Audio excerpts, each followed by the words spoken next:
Happy Thanksgiving, you guys. I wanted to get on and holler at you all before I've I've been up since 6 cleaning up.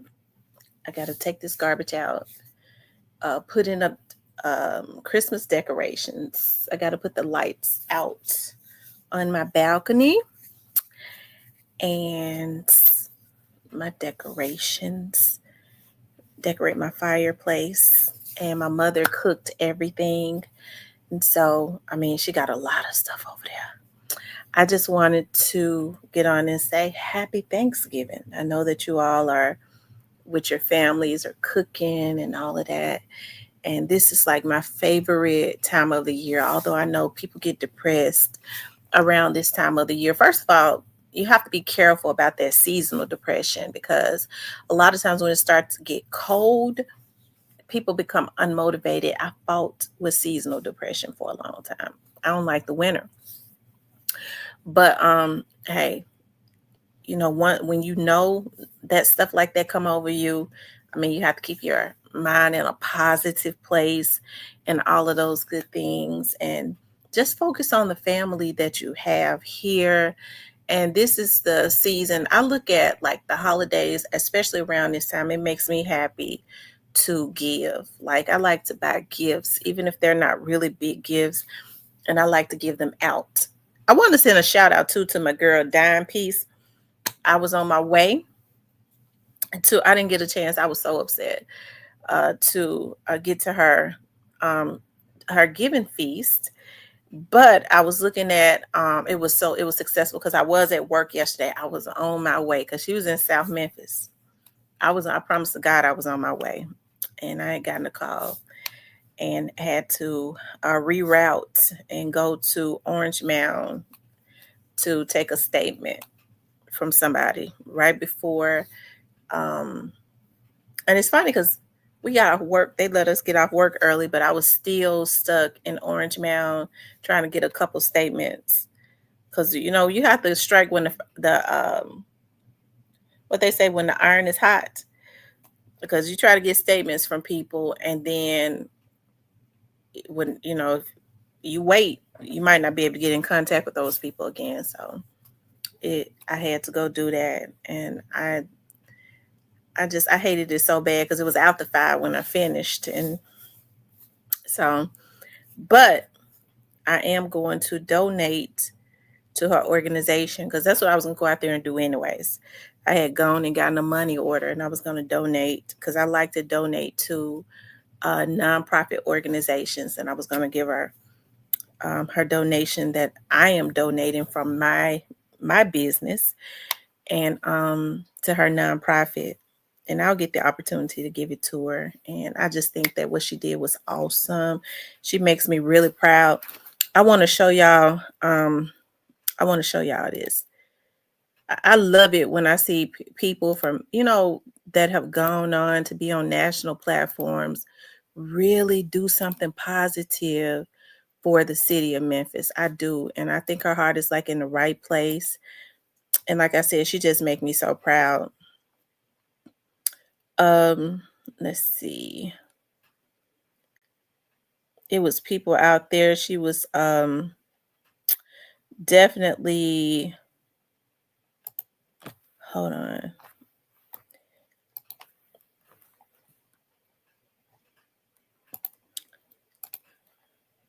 Let me show y'all. Y'all make sure y'all hit the like button. You kept your promise. I did.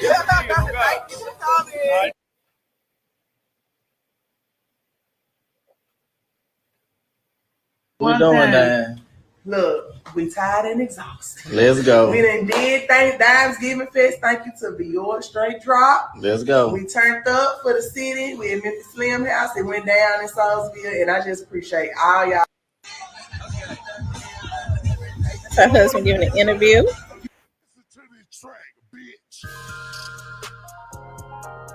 That's her and Drummer Boys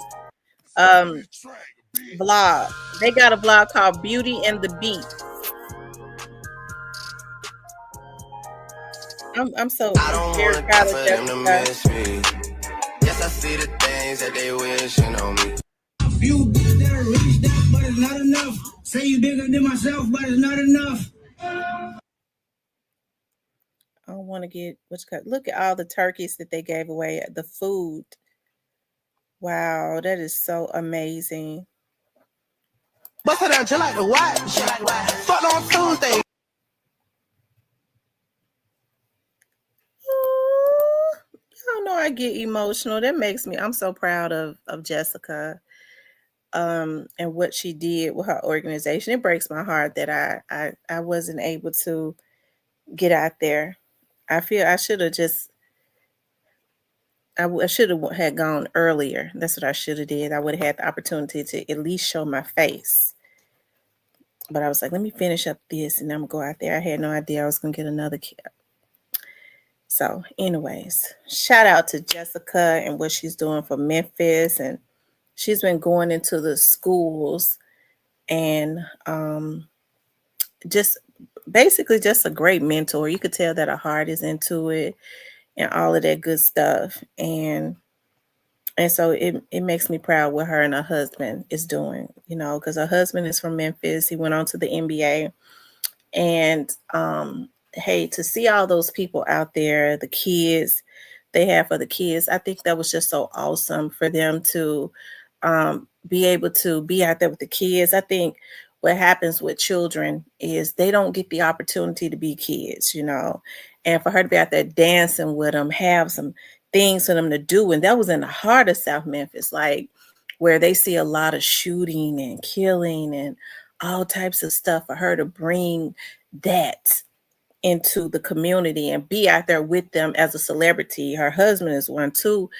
That really makes me so proud of Jessica. And I'm serious. Like, I don't know. It was just something about Jessica when she landed in Love and Hip Hop Atlanta. It was just something about her that I just like. Not just she was a Memphis girl. You could just tell like she was different. And the idea that she's so down to earth. I don't know of a text message that I've ever, because I thought that when we exchanged phone numbers, I didn't think she was sending me her real number. I was thinking that it was her like a Google number. I didn't mind though. And so with my phone, I got an app on my phone. When I call numbers, I dial a number, text a number, it'll give me the name and stuff of the person. I was like, wow, that's really her. And so I don't know of a text message that I've ever sent Jessica. She does not text me right back. Like she'll text right back within less than 5 minutes. So she's just a down to earth person, and I don't bother her much. What I want to do is I see the journey that she's on, and I think that God is raising her up for such a time as this. She and her husband, right? um, the mere fact that they could be in South Memphis and just be out there the whole time giving back. It makes me really proud of her. But I just think that God is doing something else with her. He has written her story the way that it was supposed to be written, so that she could help young women that will listen to her. You know what I mean? Like, because we have so much that they kind of promote to our children, especially the beautiful girls, right? They don't necessarily promote being a supermodel to our beautiful Black girls.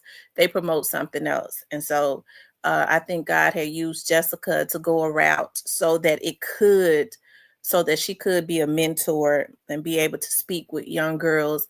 Listen, I went this route, okay? But you can go this route and they'll listen to her. Whereas they might not necessarily listen to us, but they will listen to her. You see what I mean? Because she's been there, done that. And then she's a figure that has been on national platforms. And so I tell people all the time, I guess this will be the time to preach because it is Thanksgiving. I tell people all the time, what we go through is not necessarily about us. It's always about the kingdom of God, right? And so I know sometimes we wondering why did I have to go through that? Why did I'm here now where I want to be? Why did I have to take that route? And that is because it's not about you. You never know what kind of assignment God has put you on. I'm talking about who is supposed to be in your path. That you can say, well, listen, hey, she was from Memphis and Jessica didn't come from a bad home. You know, her father works at the college. Her mother is a school teacher, a principal or something in the city of Memphis. And she took a route that she wanted to take. Hey, she probably don't even know why she took that route, but God knows why he put her on that route, because when it's all said and done, it's not about us. It's always about God. And so when people you know get to talking about, what it's about me, myself, and I think that you get off of your journey, because um we're all connected to like a divine source.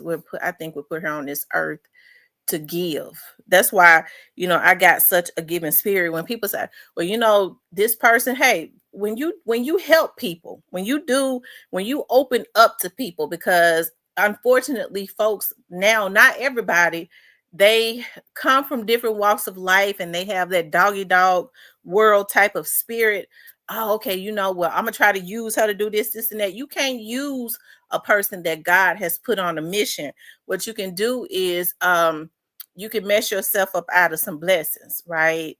Hey, everybody uses people, but I think it's a way that you're supposed to do it, right? It's a way that you're supposed to do it. Like somebody give you a hand up. Hey, I don't think you're ever supposed to forget that, because that person might cross your path again, and you remember that if you're in a position to help that person, right? So I think we get off of our journeys when we start looking at other people's journeys, and getting jealous of other people's journeys. I think we were all put here for a mission, and we're all supposed to be touching different lives and not just taking. You deplete people when you're consistently taking, but I think that if we're doing what we're supposed to be doing, like if I give to you, you pour back into me, that keeps us replenished, right? And I think that's what we're supposed to do. We're not doing that. Instead, we put a lot of energy into things that cannot reciprocate the love and the energy. And that's how oftentimes too we get depleted, because we love things and not people when we're supposed to be loving people. So I got to give Jessica her flowers. I don't look at her as an underdog at all. I look at her as one of the young women that's getting ready to really be a force to be reckoned with, a leader in the city, the great city of Memphis, where she was born and raised at. Okay.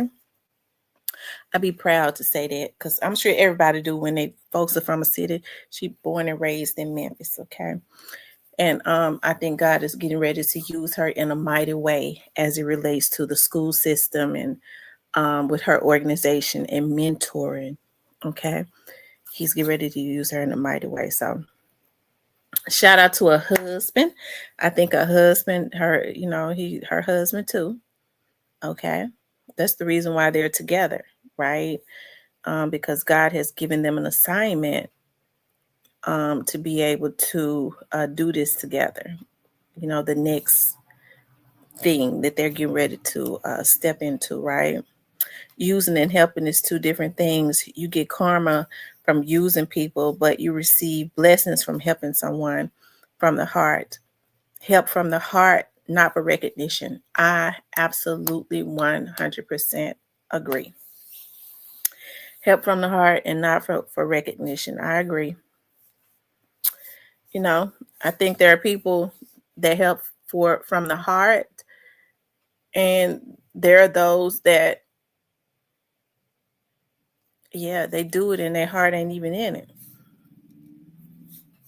So that's why when people are reluctant to do things, I always say that don't do it. If you have a reluctance about doing it, don't do it. I don't want to, especially as it relates to me. If I ask somebody something and I know they have a reluctance, I'll tell them, don't worry about it. I don't want you to do nothing you don't want to do. And I know, like, for a lot of people, it's a dog world. They don't care about you having a reluctance as long as you give them what they want. I'm not one of those persons. I don't want you to do nothing for me that you don't want to do but kiss my ass. Excuse me, friend. Excuse me, God, for that. But it just sometimes it just comes up and come out. Okay. Because one thing I do know, I got a mind that can work circles around a whole lot of stuff. I get it figured out. Even if it take me a little while, I will find a way to get to what I need. Okay. And so what often happens is, people are reluctant, not because they can't do it. It's just because they don't want to do it. And hey, they got a right to not want to. Can you do it? Yeah, I can do it. I just don't want to do it. Okay. And so what happens is God often puts you in a position where people wish that they had did it, especially if they could have done it. It was not going to hurt them to do it or anything like that. And sometimes I feel like we're in that season right now. You got to be very careful. You got to watch how you treat people. You got to watch how you treat folks because that karma coming back, okay, at the speed of light. That karma is coming back at the speed of light. So you definitely have to be very careful about uh, how you treat people and what you say to people, um, because that karma coming back to get you. Okay. Um, yeah. Says use. Yep. So, anyways, like I said, this is the most wonderful time of the year. Like when you start seeing homeless people out, like when I be going to work, there's this church right there at Poplar. And is that Poplar and Third Street? That big church up there. Um, it's right across from the bonding company that I be working at. Y'all know I be doing bonds too, child. I'm everything, child. I'm a bail bondsman. So if your folks get drunk and go to jail, it's the holidays. Call me. I have them out real quick. Okay. That's my tagline on my I haven't been going to the bonding company because them investigations my job is first priority. So and I've been getting a lot of cases too. And I'm starting to see, I've always seen it, but especially the assignment in a lot of these cases, everybody that is accused of doing something is not guilty. And I think I have a different point of view. I know you can't take it personally, but you definitely want to work hard with these attorneys to either so charges can be dropped on innocent people, because that's what it's about, right? You don't want nobody going to jail for crimes and stuff that they did not commit and spending a lifetime in jail. Even if you spend a day in jail, just recently there was a case where a young man has been sitting in jail for 2 years for a crime he did not commit. Okay. And it's something because the investigator, okay, went to the victim's family just to get a statement, to so that basically to tie everything up, to give to the prosecutors so that they could send this young man up the river. Okay. And that's why it's always good to have an anointing on your life when you realize that I'm not in this for me. God leads me. That's why when folks say, "Aren't you scared to go over there in the Ridge Crest? Ain't you scared to go over there in North Memphis?" I don't know anywhere that I've ever been where I'm scared. Okay. Now I was over there in Orange Mound in an area that I had not been in. Maybe a few weeks ago, it was like a dead end street and it just looked kind of weird. Okay. But I was down. I was heightened. My awareness was heightened, but I don't think I was scared. But anyways, it's good to have a light and know that you have a, like, what you do is definitely there has to be a purpose other than just making money. Because um when I walked in, the talking to the family and all of that, and for certain it was something that was more that was real chatty. Okay. And the dad was just really chatty and fun, and he was fun. I mean, it just, I don't know, it was almost like they was just it was just something about, it was just something about them when I walked up in there, right? And it ended up because it was really just supposed to be something that wasn't supposed, like maybe 30 minutes less, and I ended up or the investigator ended up being there for like 2 hours, and the victim, or the so-called, the supposed to be victim, sometimes you can have such a light on your life and you get to talking to people, and they'll tell the truth. Okay, and it just what was supposed to be one thing, it ended up turning to something different, where a young man was getting ready to be sold up the river about a lie, right? Some reason I get there, I get to talking and stuff too. I like to make people feel comfortable, okay? And that person um changed their story for that investigator, and told the truth. It just told the truth. And I think it's hurtful to, like, because when you're underage and stuff, and your parents and stuff, they're supposed to go to bat for you.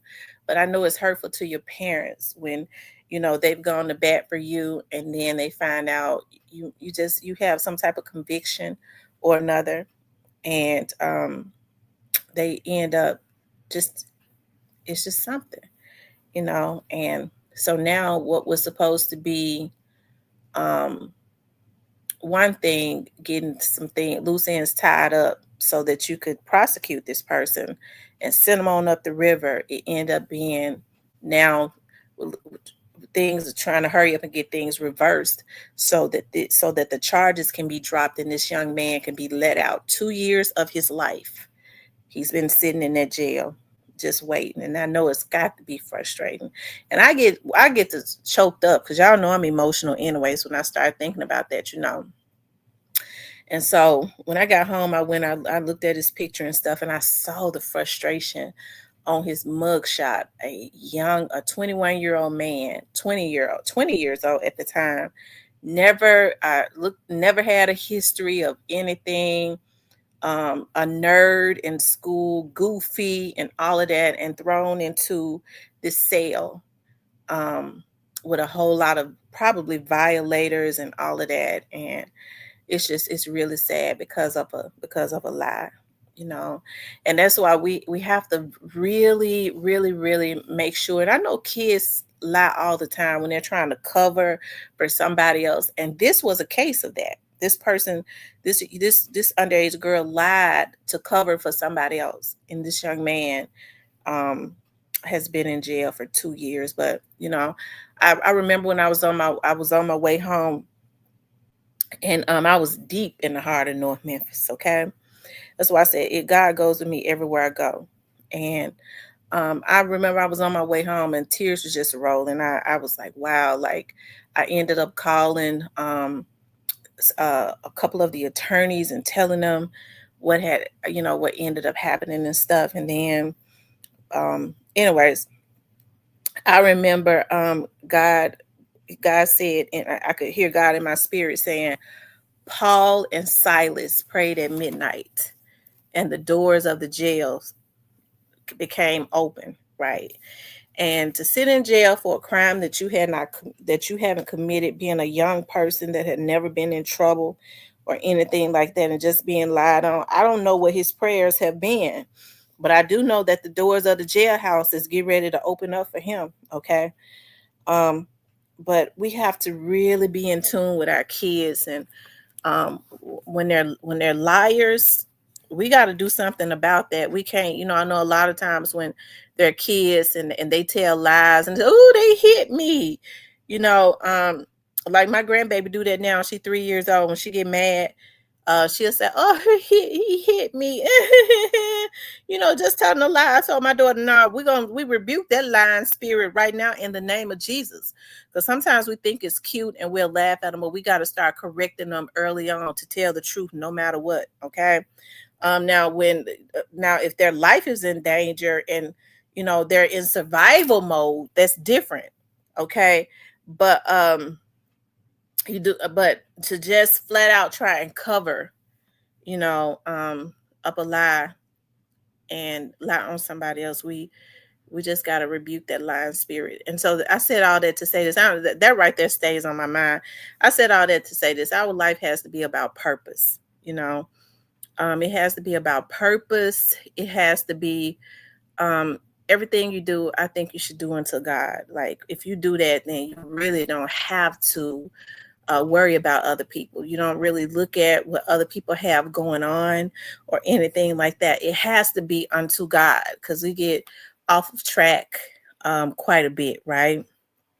And I be thinking about that all the time. Like, Lord, I know I be tired all the time, but I know what my purpose has been since I got into media back in 2013. Because it was in 2013 that my dad started buying my media stuff.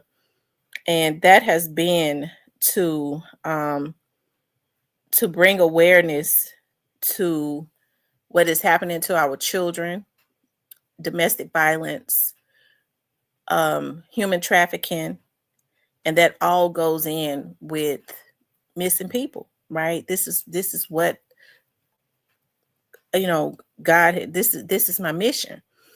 Up until then, I didn't know why, you know, I was getting so much training. I do some other stuff that I don't necessarily talk about. It's a lot of stuff that I'm into, I just don't talk about. um but it is to help our community, right?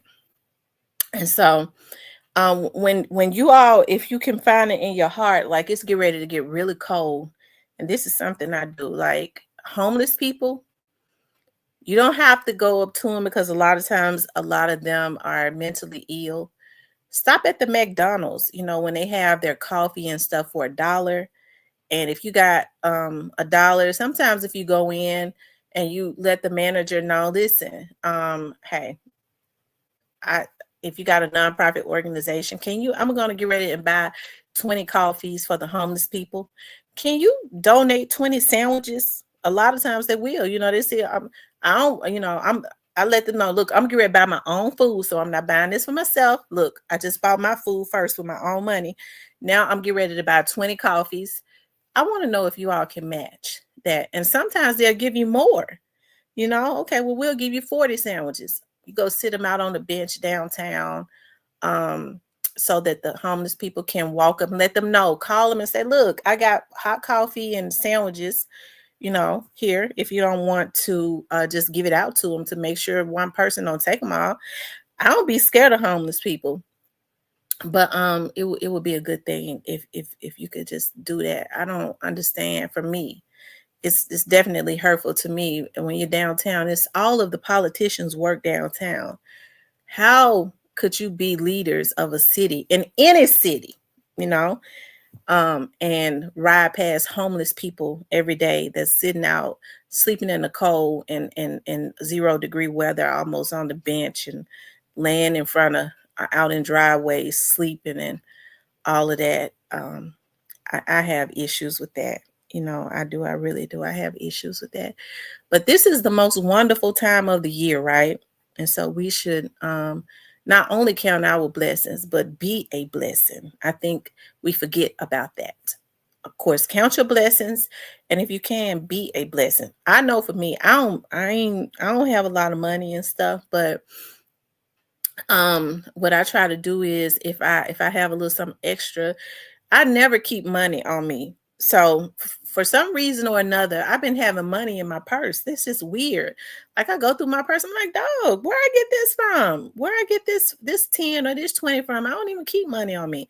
So um I started doing was, I was like, dog, because when I would get out and I would be walking to, you know, my office or something like that, I would see homeless people. I came up with an idea. I was like, wow, what I start doing is I make sure that I have ones and stuff, and I can get them a couple dollars, especially when it was hot, to get them some bottle of water.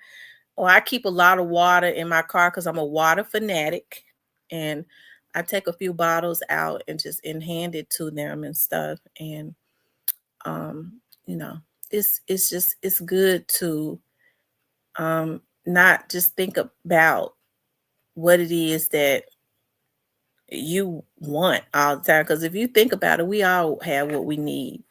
We grunt a lot about what we want, but we don't really grunt about um, what we really need, because God supplies all of our needs, you know.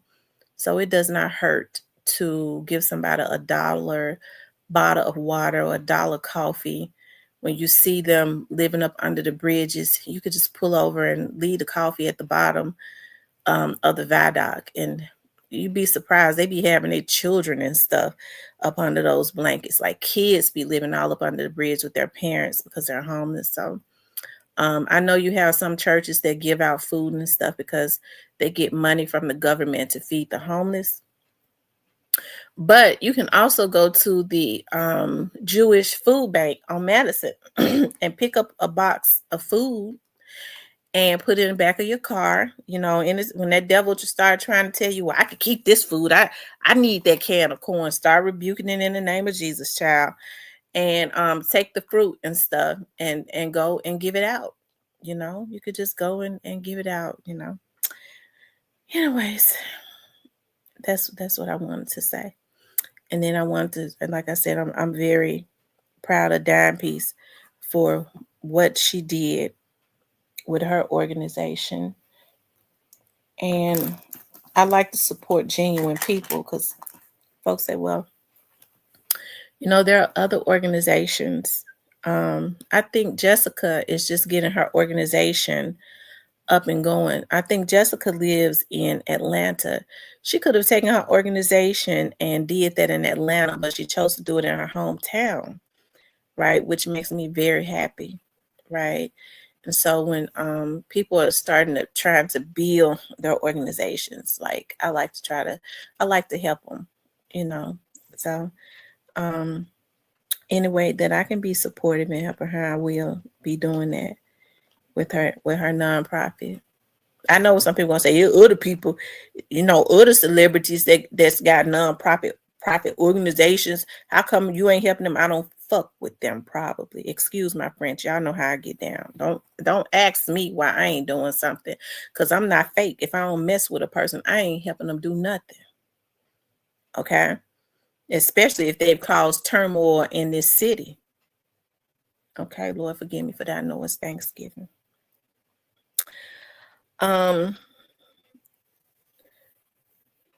Happy Thanksgiving, Angel the Real Boss. What's up, OG Snake Spotter? Hey, Fox 9078.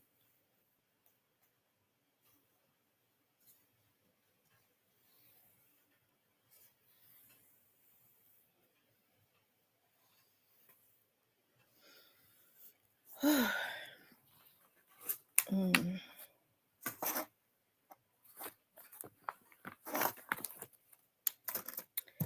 I need to go to the gym, but I've been cleaning up and stuff. Um, my my mother is my mama cook everything. I told my mama, I said I'm gonna make a sweet potato casserole, and she was like, I don't know why you doing that, because I made, you know, she liked to make a lot of sweet potato pie, so I was like, well, you want me to make my honey garlic chicken? I don't know why you're doing that, because I'm making the chicken dressing and the greens. She did some chitlins and um turkey wings and um something else she got over there. Potato salad, mac and cheese. She did a broccoli casserole. She didn't want me fixing nothing because she said my food ain't traditional enough for her for Thanksgiving. She's talking about I always like to put a little kick and twist to my food. And for the holidays, you supposed to make only traditional food according to her. The traditional way.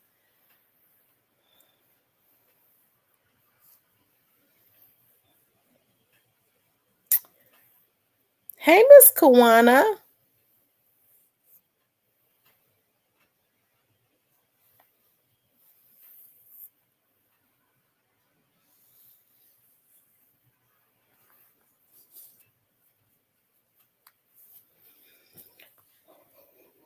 Hmm.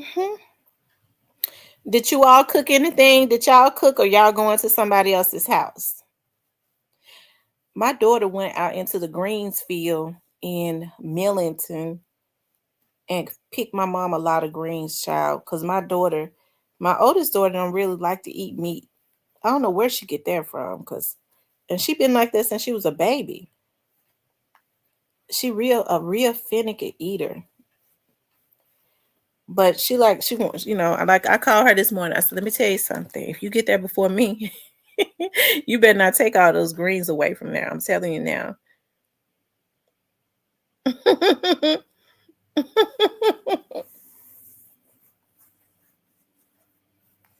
Like how people like to fix plates and stuff and take them all away because she like to eat greens. And that's about all that she'll eat.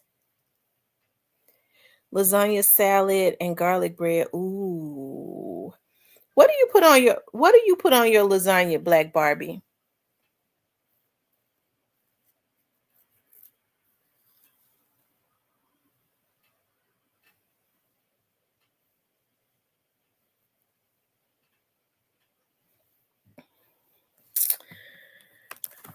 I tell you.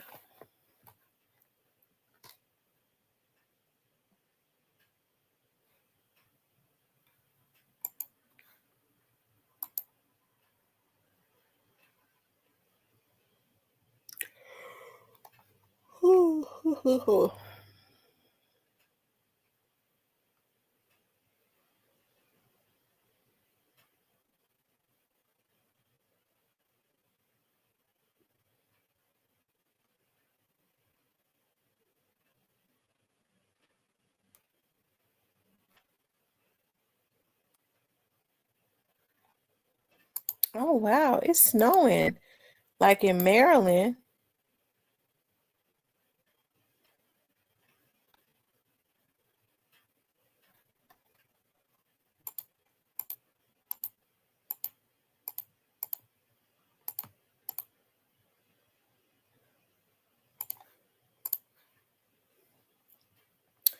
Pepperoni, sausage, ground beef, and bacon. Ooh. Mm. I cook dressing turkey, ham, baked macaroni, penne is that penne alla vodka, tuna potatoes. So you do tuna and potatoes, or you did a tuna salad? Tuna potatoes salad, egg pies. You do egg pies?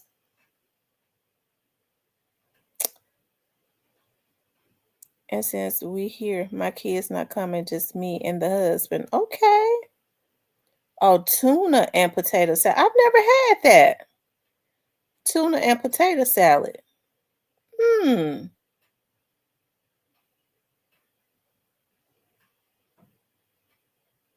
He said no pork, get rid of it. Oh, you're from Chicago. Okay. So just like you would make a potato salad, you just put tuna in it. Hey Ray Charles, happy Thanksgiving. Y'all, it's so cold outside. It is so cold in my house.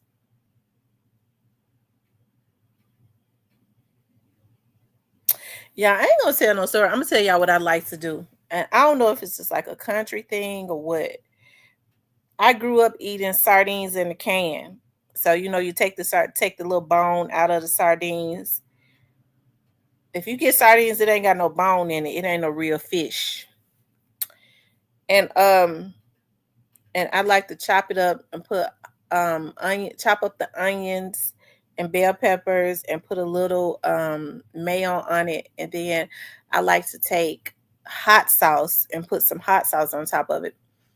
I used to eat it with crackers. Now I eat it with I be eating it with my oh, what is that I like that I all of them things I buy in there that I eat it with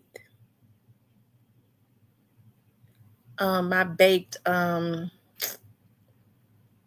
seaweed. My baked seaweed. I put it in the baked seaweed. And that's healthier, I hope, anyways. I'm ready to eat pecan and apple pie and peach cobbler.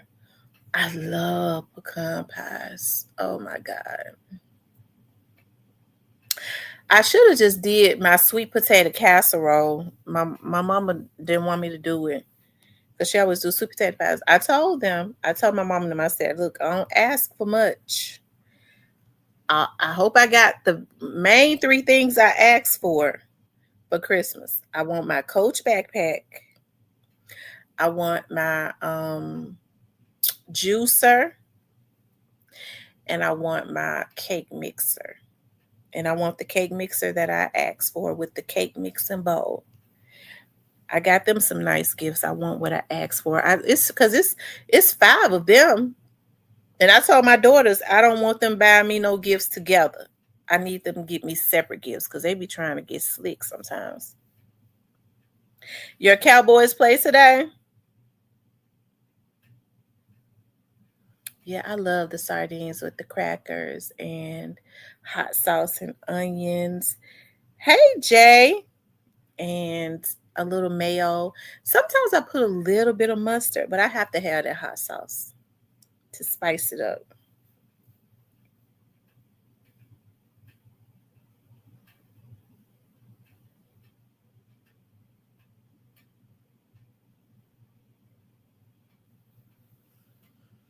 Mhm.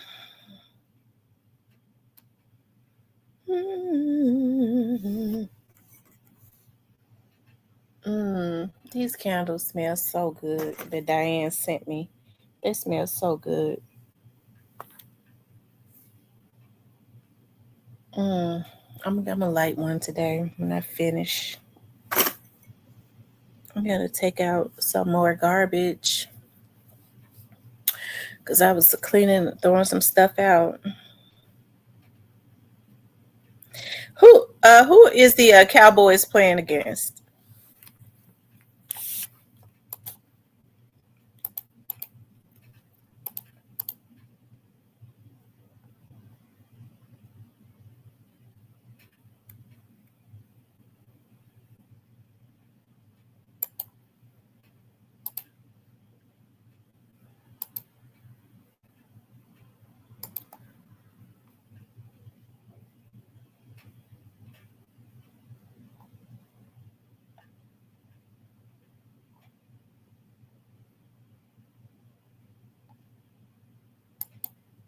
Yeah, I gotta stop buying my grandbaby stuff. But okay, see that camera is a toy camera, and I don't want to get her no toy camera.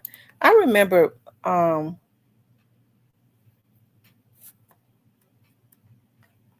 hey, Easy E Ruthless. Oh, they playing the Chiefs. Well, I know a lot of people rooting for the Kansas City Chiefs, right? The Cowboys got a really good fan base. Let's see. Mhm. Oh,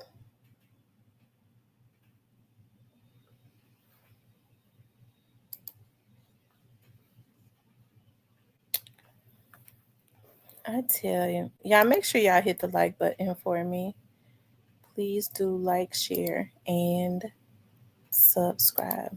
I was just getting on here. I know I didn't get on yesterday. That's because by the time I did get home yesterday, I was so tired.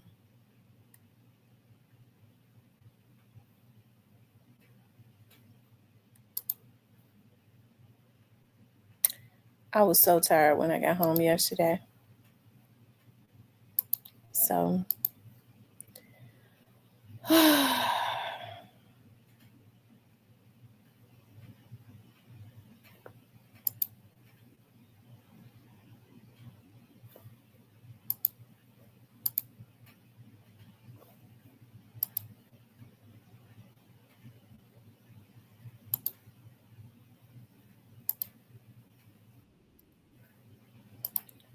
y'all make sure y'all hit the like button if y'all haven't.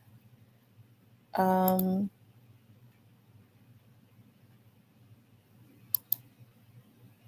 I would appreciate that a lot.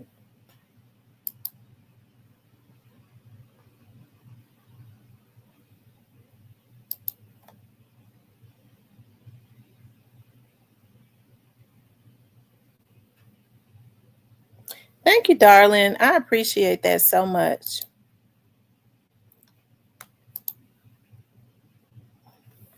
Thank you, Easy E, for subscribing. I appreciate that. Um.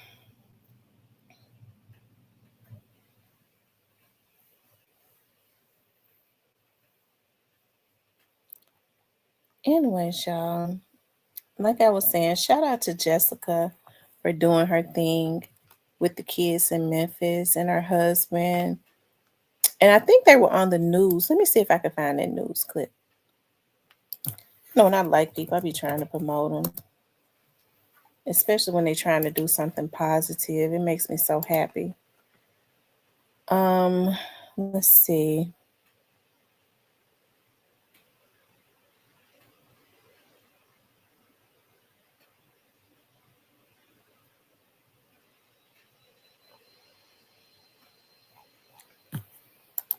Hold on.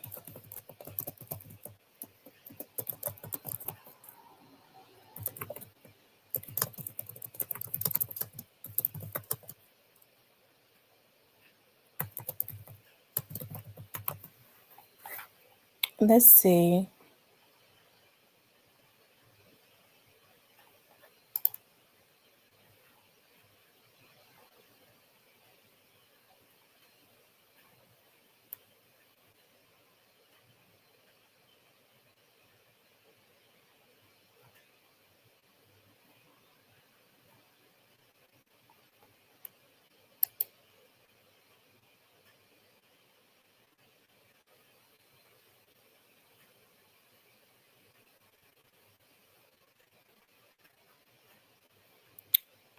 It might have been on channel 5.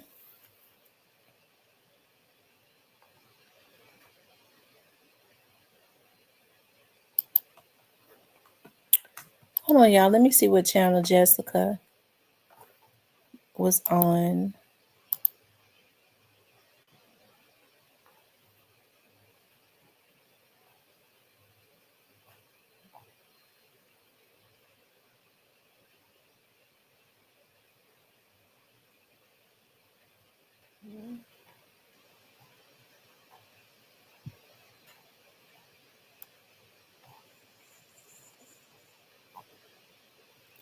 I can't find it right now.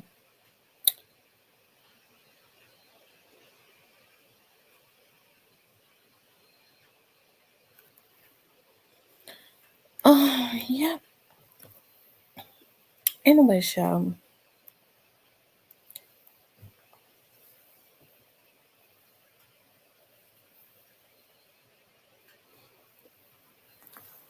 I need to go to the gym before.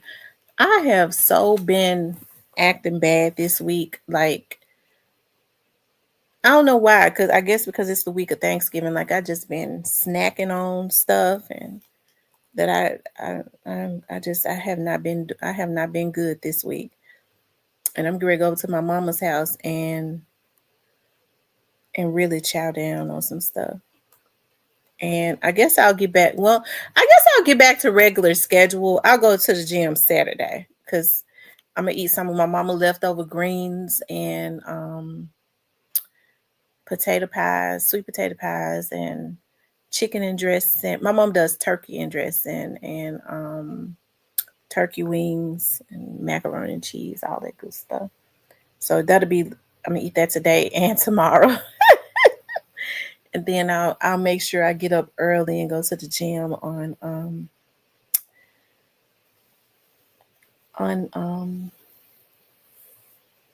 on Saturday.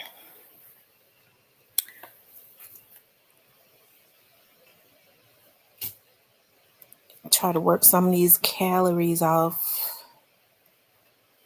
Child. Because I've been snacking on candy and gummies, and I've been keeping up. So I had some gummies in my purse, and I was eating that and smacking on some sweet bubble gum. I said, I'm just really beside myself. I cannot take no days off because I know myself that if I allow one day will turn into two, and 2 days would turn into 4, and then I would no longer be doing this. So I'm out on a trail right now. Okay, that's what. See, now you got me want to do it. I probably need to get.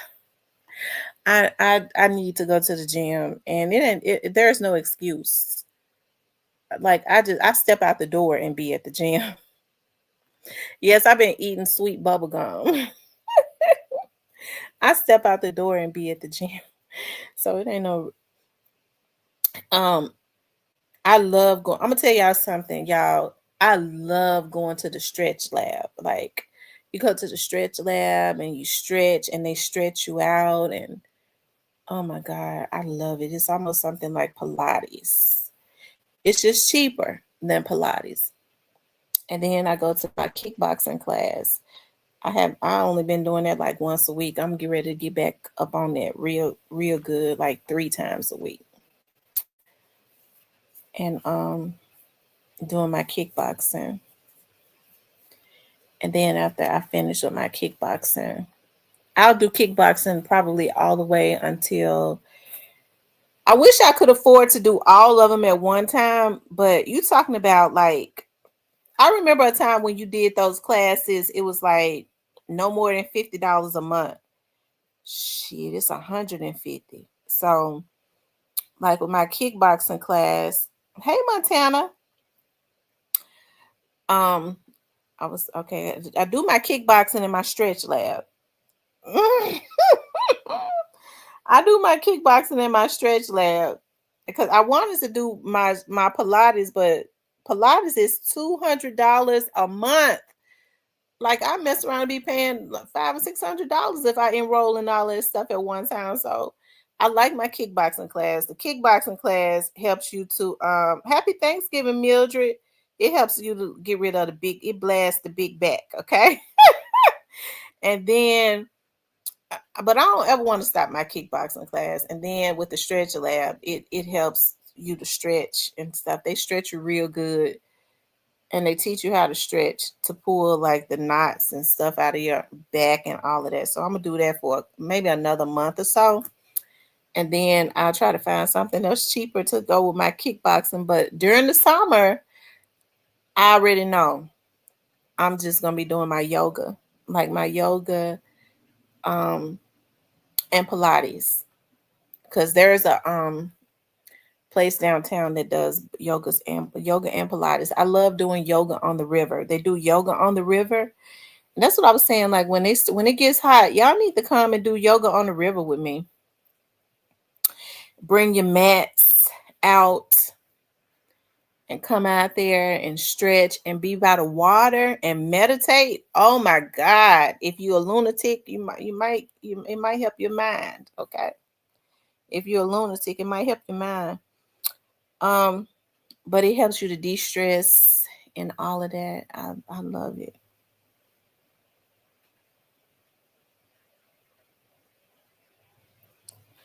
Look, men don't like to do yoga, but I'm gonna tell y'all something. It be men out there. Men don't like to do yoga because they be talking about they don't want to be stretching their legs and stuff all up and lifting their leg up and stretching and all of that. They need to with their old asses. They help to pop them bones and stuff they ain't been using. It might help their performance in bed, okay? If they start stretching some of them muscles, they stop wanting a woman to do every damn thing because their asses is stiff. Y'all know I be saying anything, okay? Y'all used to me by now. I say it's anything. Um, let's see.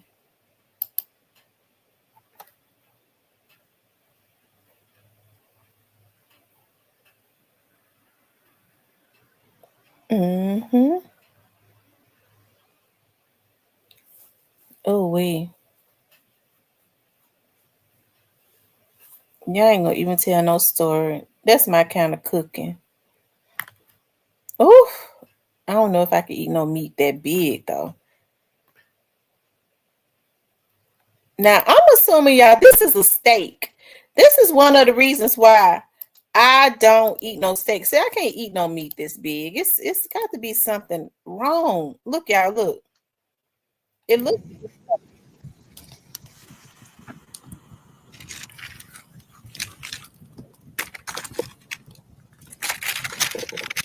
Now they did it when they put the tomatoes on it. Why you want to put tomatoes on that? Make it sour.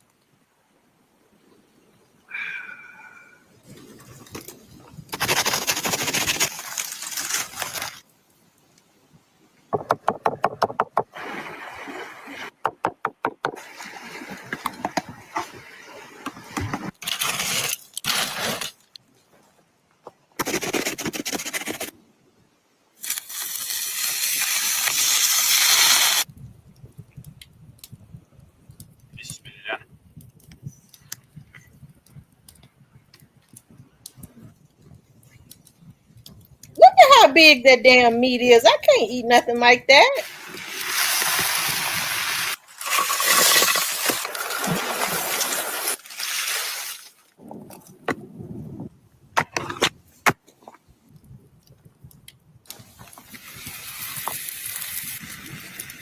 Y'all, that's the whole cow.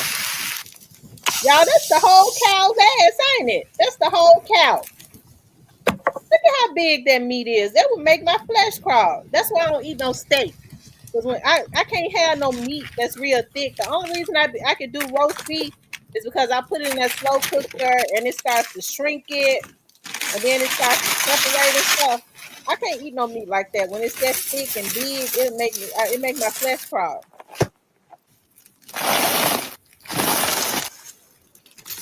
Now he done buried the meat in the dirt and everything.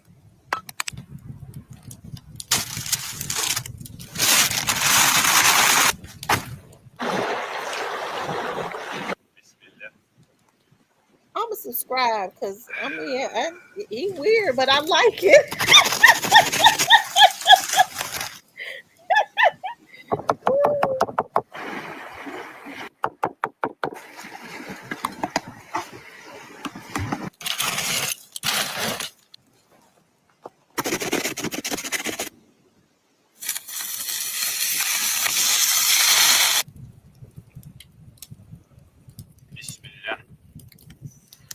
And it's well done too. I mean, to me, I bet it was good. Woo! Oh Lord, look at how he picked that whole meat up.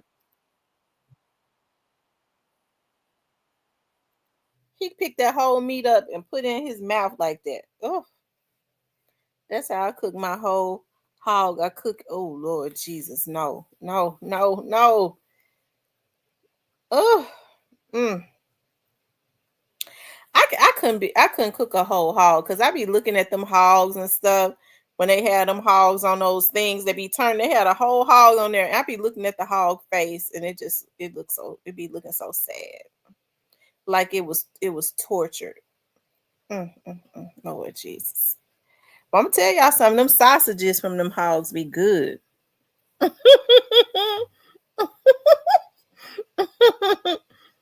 I can't eat sausage no more though. Not from a pig because it make my head hurt. I don't know what they put in it, but it make my head hurt. I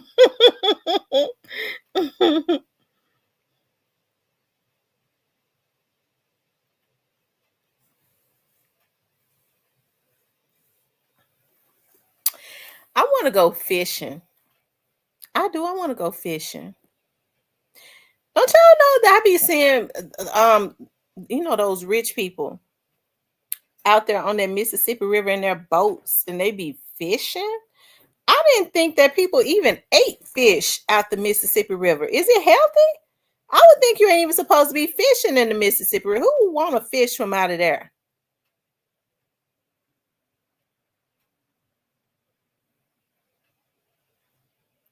I always wonder how deep the Mississippi River went. Because when people be flipping out and going and jumping in their water, it was a guy they say was running from the police one time and he ran to jump in the Mississippi River. And they said he went down and never came back up. Why would he do that? Just to keep from going to the jail.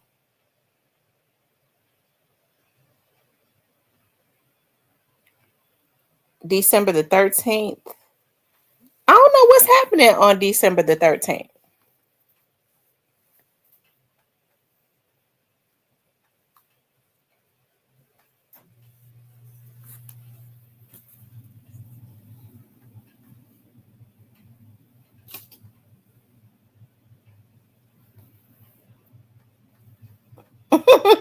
That's what it seemed like to me. That's what it seems like to me. I would be scared to fish in the Mississippi. I ain't gonna tell no stories. I wish it was whales in the Mississippi so I could sit on my balcony and look at them.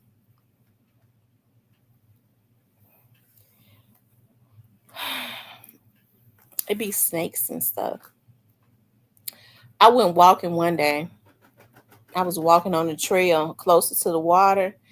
I don't know why. I don't know why. It could be a psychotic thing. Something told me.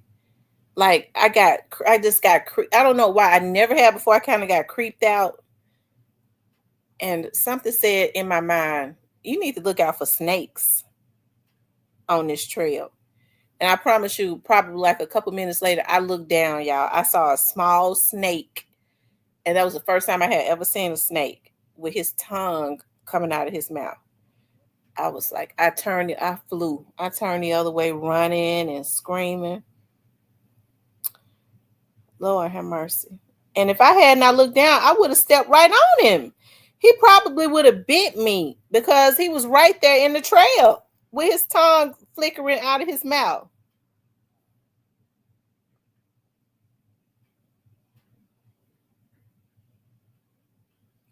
I want to invite y'all to come to Atlanta to Falcon Stadium for the Celebration Bowl. Okay. I'm gonna see what I'm doing. Let's see. Uh let's see.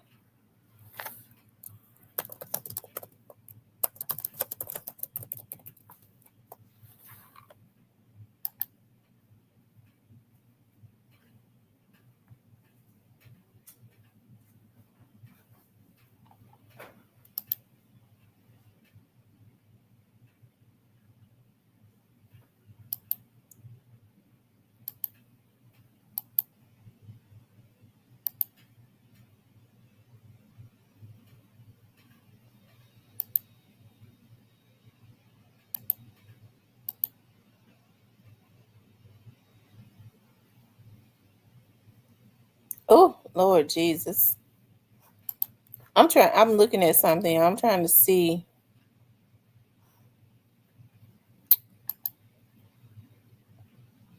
I coached football at South Carolina State University. We won our conference championship game last Saturday against Delaware State.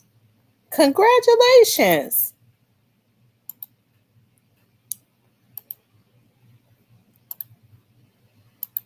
I'm trying to see what's at the bottom of the Mississippi. I'm going to try to come too.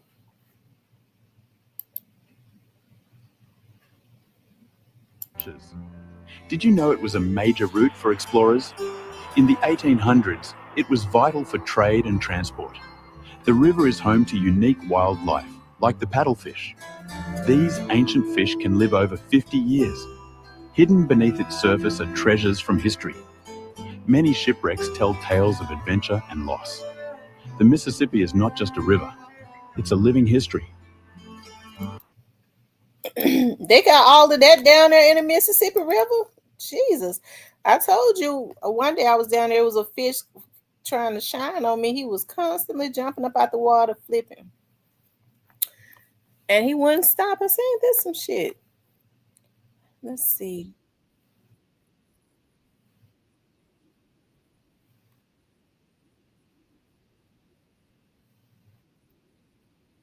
The Mississippi River starts at Lake Itasca in Minnesota. Where does the Mississippi River begin? What the? The Mississippi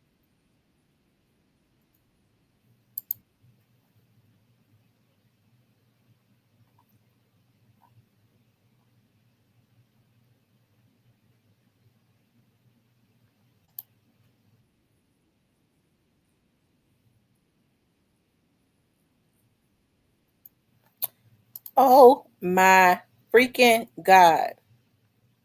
We will enjoy playing the winners out of Jackson State. I love looking at stuff like this, y'all. Y'all would think I'm weird. Like when I have free time, I just like looking at learning about animals and what's up under the water and how lions and stuff. I'm so weird like that. I like looking at the animal planets and stuff. I could look at that all day. Let's see something, y'all. And studying about African American history. The giant freshwater stingray, a living pancake with a weapon built in. Its tail hides a venomous barb Y'all, sharp that's enough in to the pierce bone. Mississippi. One wrong step, and it turns from silent to savage. Number 9. The northern water snake. Fast, furious, and never alone. It doesn't warn, it lunges. Disturb one, and the whole swarm might strike. Number 8. The bowfin. It's been around since the dinosaurs and still hunts like one. With jaws that clamp like a bear trap and the lungs to survive where others die, Y'all, that's it what's owns in the the nastiest corners Mississippi. of the river. Number 7. The catfish. They can grow. Y'all, if all of this is in the Mississippi, this is why they never find people anymore. When people jump into the Mississippi, they don't find them. They don't find the cars or nothing. They probably eat the cars up. Bigger than a man and eat whatever fits in their mouths. Rats, snakes, you name it. If it disappears near the bottom, blame the catfish. Number 6. The cottonmouth. It doesn't slither away, it stands its ground. Mouth wide, fangs ready, in venom that melts flesh. Hikers and fishermen know to give it space or pay the price. Number 5. The Asian carp. One splash and suddenly the air's full of flying fish. They leap high enough to knock out boaters and leave bruises that feel like a car crash. When they swarm, the river turns violent. Number 4. The alligator gar. Part torpedo, part dinosaur. Covered in armor, packed with Oh teeth, my God. it waits in silence, then strikes with terrifying speed. Number 3. The snapping turtle. It doesn't chase, it waits. With jaws that crunch bone and reflexes faster than most snakes, step too close, and it bites like a bear trap from below. Number 2. The bull shark. This is a sea monster that doesn't care it's in a river. It charges upstream, hunts in fresh water, and bites with the same brutal power it's known for in the ocean. Number 1. The American alligator. It grabs, crushes, and drags victims under with unstoppable force. Wait a minute. From swamp. Y'all, they saying all of this is in the Mississippi River. I didn't think that sharks was in the Mississippi River. I was always told that sharks and gators were not in the Mississippi River. But they're saying that this is all what's in the Mississippi River. This is why people are not found anymore when they jump into that river. And it travels a long way. It goes from what they're saying from Minnesota. I know it goes all the way down to New Orleans. Oh my God. But you know what? I guess it would. If it goes all the way down to New Orleans, that's the swamps. That's the swamps.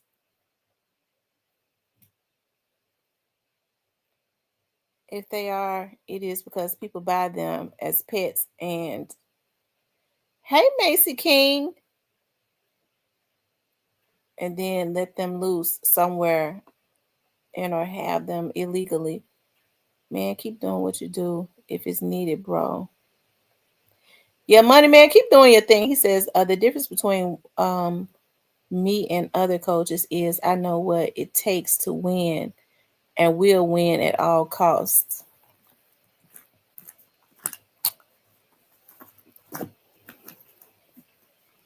But that's the way it should be. Losing is just not an option.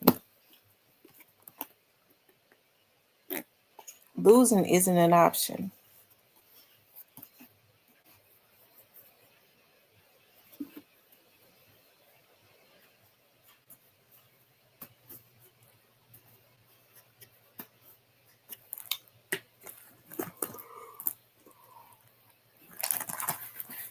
Tam, some sharks like bull sharks and lemon sharks can survive in fresh water. Oh, wow. But you know, the Mississippi River goes all the way down to New Orleans. So New Orleans is the swamps. So some gators might be in that water. We know that Louisiana have a lot of gators.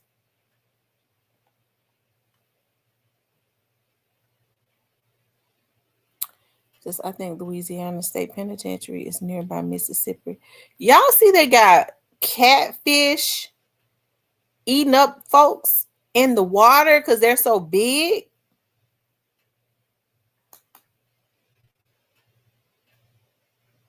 But they do say you're not even supposed to eat a catfish because they are scavengers. They good though. I got some in there in the refrigerator, child, and they be good when you put them on the grill. I be trying, y'all. Like I got the red snapper in there. I got the codfish, and I got the salmon, and I got the trout. But it ain't nothing like that catfish. Because if I'm gonna fry some fish, it's got to be catfish. So you could throw that catfish on the grill, or you put it in some grease. I think it's disrespectful to bake it. When you eat a bull shark, you wouldn't want to eat. I've never had a bull shark. You wouldn't want to eat any other fish but shark. Yeah, red snapper is expensive. I bought the whole there, and they got a lot of bones in them too. Like I bought the whole fish, and I won't do that no more because it's got a lot of bones in it. So from now for it, I'm gonna have to fillet it. I grill it though. I have to grill it because it's too expensive to not cook. Because I think for like 6 fish of the whole red snapper, and that's the one that got the head on it and the eyes. Um, it was like 30 some dollars, so I got to eat all of them. But they real big though. Sherelle says, "Happy Thanksgiving, everyone. Pray harder for the ones grieving today. Someone's loved one won't be with them. I know it's moving fast. That's true, Sherelle. Happy Thanksgiving, M. Rose, Cypress.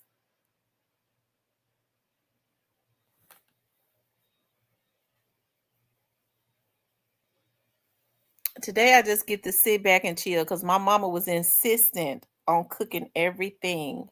And I ain't mad. And don't y'all know, like our relatives want to hurry up and try to get to my mama's house because she made some chitterlings. My mama made some chitterlings, so everybody don't know how to clean them or cook them. My mom does really good chitterlings, but I don't eat them anymore. I might eat some today though with some hot sauce.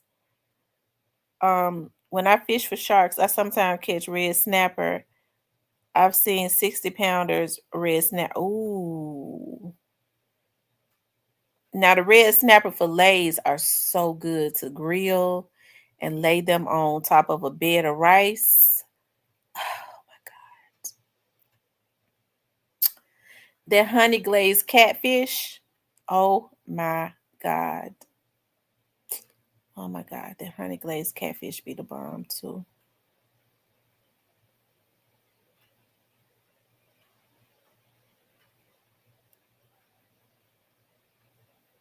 Happy Thanksgiving, Cypress.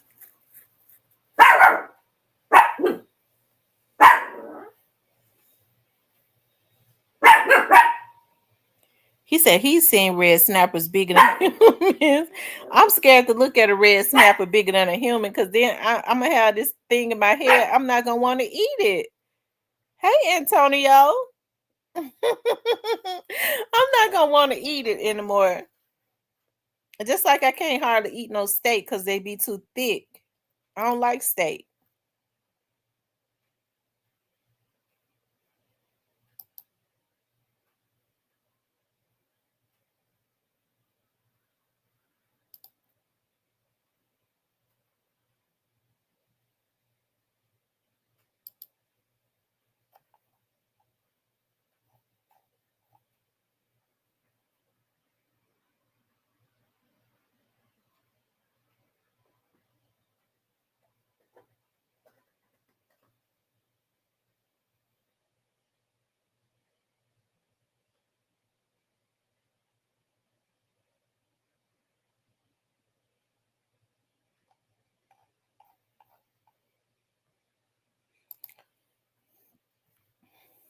Yep.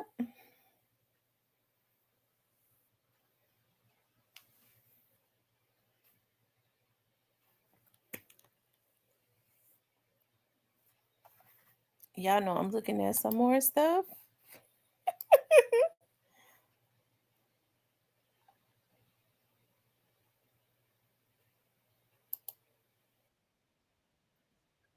Right here in New Orleans, and today I'm going to measure it for myself. A lot of people might not know this, but when Benjamin Franklin would travel across the Atlantic Ocean to get to Europe, he would take temperature measurements for fun. He eventually made this map, which became the first map of the Gulf Stream. Now, I'm also doing this for fun, but I don't expect any profound results. Months ago, I Googled what was the deepest part of the Mississippi River, and it's been right here. I've been looking forward to this the whole time. The internet says it's 200 feet deep here, but you know I like to do things the hard way. Now, to get there, I had to go through the port of New Orleans. The container ships here are massive compared to what you see in St. Louis and St. Paul.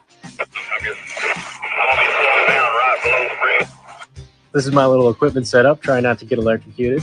Now, in this green area, I was getting measurements 60, 70, 80 feet. Once I got out here in the yellow area, it started to increase rapidly. 100, 110, 120. Then right here, 200, 220, 240. The deepest part of the Mississippi River. Oh my God. So the deepest part is down there in New Orleans, and it goes as far as like 200 or probably more, 240 feet.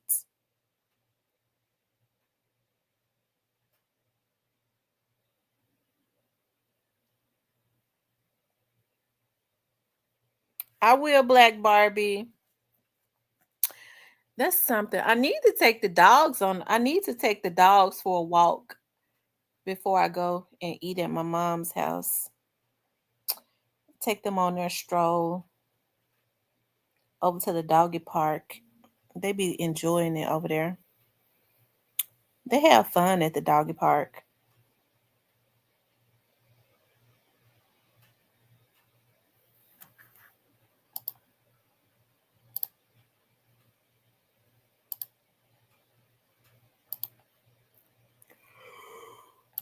Mm, mm, mm.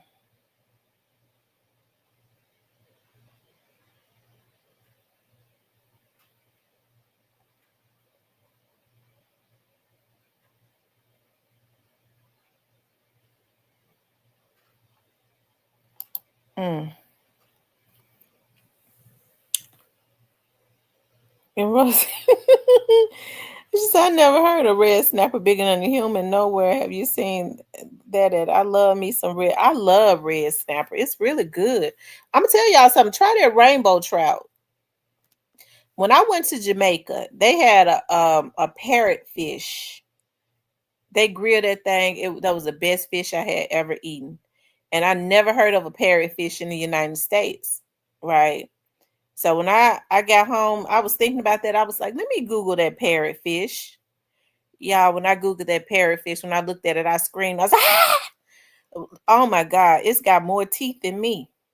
It's got more teeth than a lot of humans. I got a mouth full of damn teeth. Oh, I screamed. Oh, y'all. I said, how did I enjoy a fish? And I'm gonna tell you something. They had the head on the fish.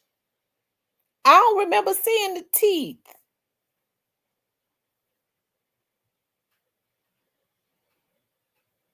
He says, what did the male turkey say to the female turkey? Goggle, goggle, or gobble, gobble?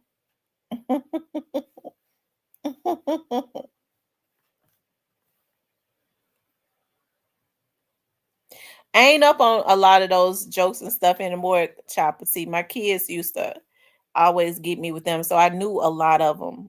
I don't know them no more. My kids, since they got grown, they don't ask me that no more. Mama, what was this? You know, they used to read a lot of that stuff, so I don't know the newer ones. He said, "You almost got it." Oh, okay. I thought they said gobble gobble.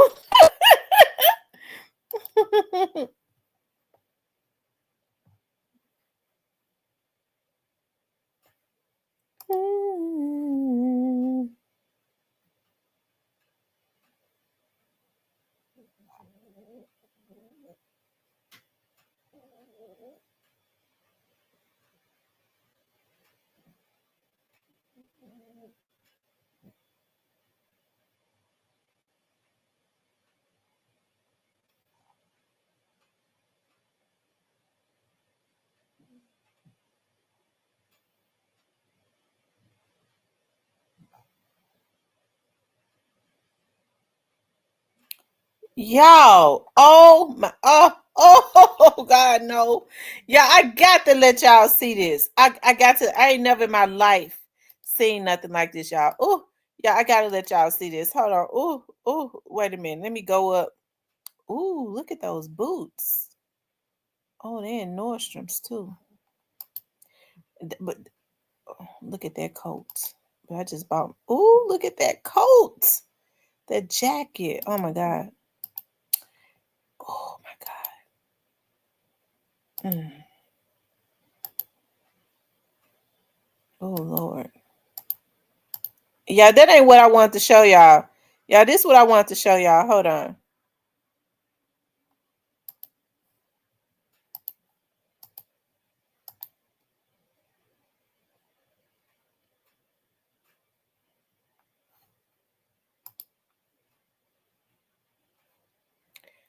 Y'all, we're gonna have to wait until it starts over so y'all can see what she did.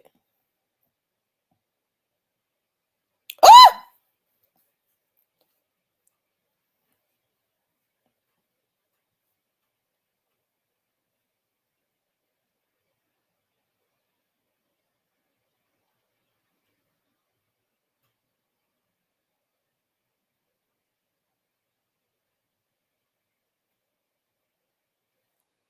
Y'all, that's pig skin.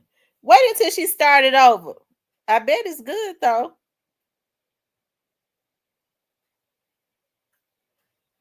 Ooh,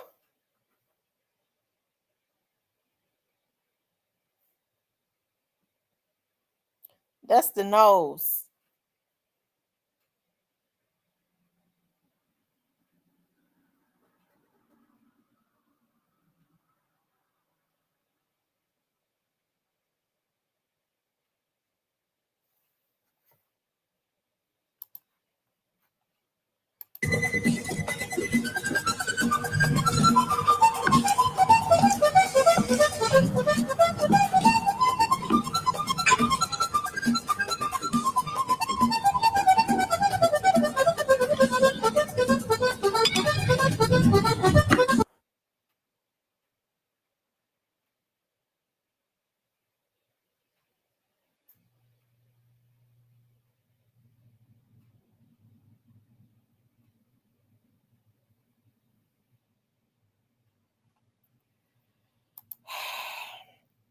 Yeah, I would have to pass on that. She took the nose and chopped it up. It was just the pig. It was the pig's face. It was the pig face without the head. Ah. Oh Lord Jesus.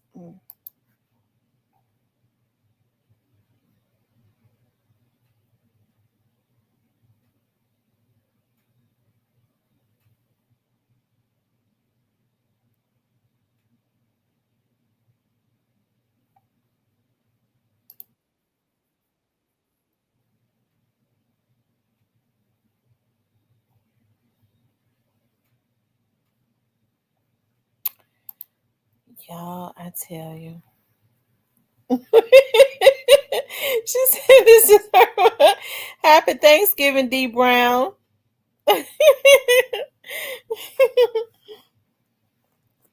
I wonder if that chicken dressing done. I need for my mama to be through with that chicken dressing because I was like, well, I'm gonna just come and get because I know the greens, everything done except for the turkey and dressing. So I said I'm just gonna come over there and I can get the. She said you ain't getting nothing until the food is done. You know you don't eat until everything is finished.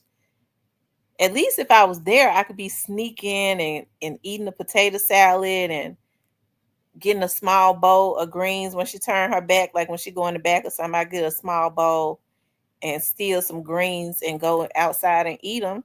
That's what I do. My mama won't let us eat until all of the food is done, even though everything is done. The pies, everything. She started cooking yesterday, and she won't bet. And I said, "Well, why you wait to put your turkey and dressing on today?"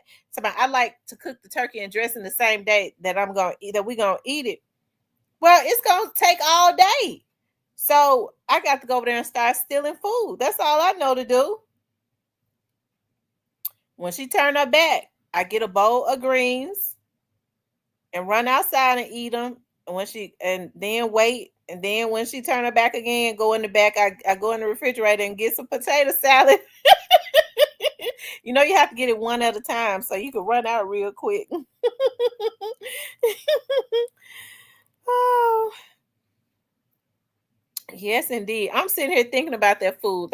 She said the macaroni is ready. I want some of that macaroni so bad. It's ridiculous. If I eat some of the macaroni, she gonna know I've been in there, so I won't eat that yet. Not unless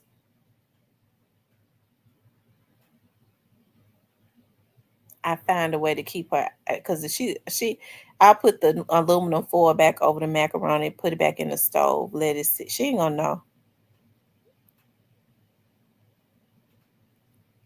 I don't think she'll know. I'm ready to cut the sweet potato pie. Now she'll know if I cut the pie. But what I could do is I could cut one of the pies and cut me a piece of it, because she put aluminum foil on them and put them in the refrigerator. And I could take the one that I cut and put it on the bottom. I could put it on the bottom. And I put the one that I cut on the bottom, put the aluminum foil back over and make sure I put it way in the back of the refrigerator. I got to go eat. I got to eat. I'm sorry. I'm thinking about that now. I want me a bowl of greens and I want some of that potato salad. My mom makes the best potato salad in the United States. I know it's early, y'all, but I got to have me some right now. I need it now. I can't wait on that dressing to get done. I need it now. Oh, oh, I forgot about that. I sure hope she ain't listening to the live stream, because she's sure that type. She'll wait for me to get in there and she'll be watching me. She'll make sure she watch me. I won't have the opportunity to steal nothing out the kitchen.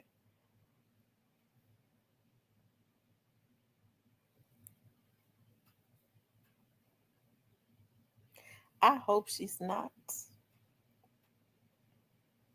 I need some of them greens so bad. Oh, my mama made chitterlings this year, so I'm so hungry. I'm even thinking about eating the chitterlings.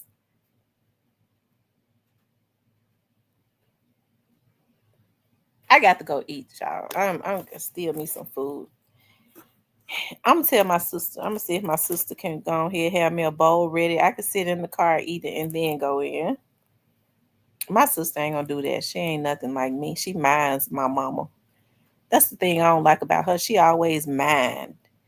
She never wanna. She wasn't like me. She never want to do nothing behind my mama back.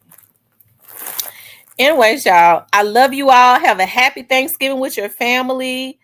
Make sure you guys like, share, and subscribe. Be safe. Try not to eat too much.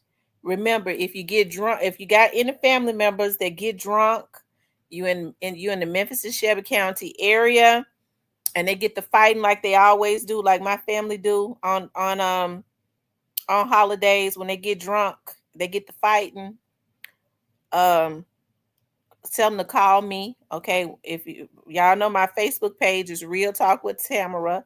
If you don't have my phone number, that means you need to reach out to me on Facebook and I can go and bond your family member out. Okay. When you want out, I got the clout. Okay. That's my tagline. Okay. So just think about me if you're in the Shelby County area when you get the fighting. Okay. Just don't get the fighting before I eat. Okay. Just don't get the fighting before I eat. Okay. Because I want to eat before you get the clowning and knocking each other's teeth and stuff out. Anyways, y'all, I love you all. I'll talk to you later.